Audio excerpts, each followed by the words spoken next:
going to do now? Start a new life, without him. Fine, if he was dead. If he'd just taken delivery of his shiny new ephemeral body and was wafting around in the ether on the next plane of existence, fine. Even if there was no life after death and he totally ceased to be, then again, absolutely fine. But this was different.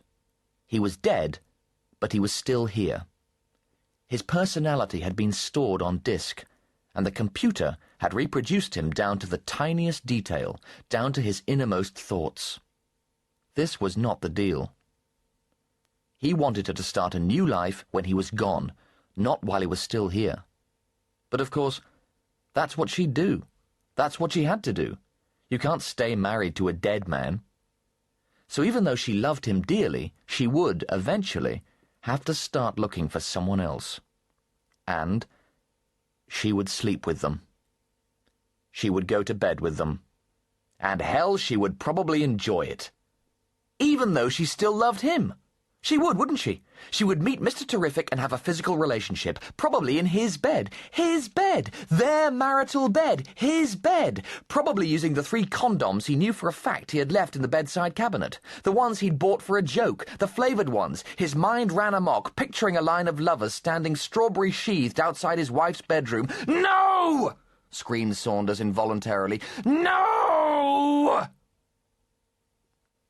Hologrammatic tears of rage and frustration welled up in Saunders' eyes and rolled hologrammatically down his cheeks. He smashed his fist down on the table. The fist passed soundlessly through the grey metal desktop and crashed with astonishing force into his testicles. As he lay in a fetal position, squealing on the floor, he wished he were dead. Then he remembered. He already was. Saunders didn't know it, but 12 below, on the Saturnian moon of Mimas, Flight Coordinator George McIntyre was about to solve all his problems.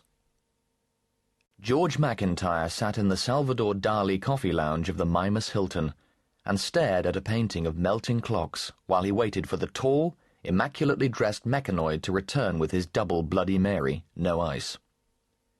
He couldn't stand Bloody Mary without ice, but he didn't want his shaking hand to set the cubes clanking around in the glass and advertise his nervousness when his visitors arrived. 5 minutes later, they did arrive, and McIntyre wished they hadn't. When he turned and caught sight of them, the heat left his body as quickly as people leave a Broadway first-night party when the bad reviews come in. There were 3 of them, big men. They each had the kind of build that looks stupid in a suit. Shoulders tiered from the neck, thighs like rolls of carpet, biceps and triceps screaming to be released from the fetters of the finely tailored lounge suits. The kind of bodies that only look right and natural in posing pouches.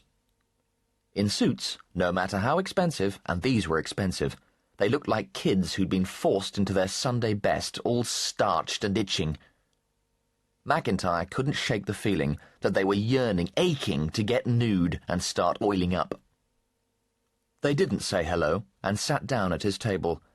One of them took up both spaces on the pink sofa, while the other 2 drew up chairs from a nearby table and squeezed into them.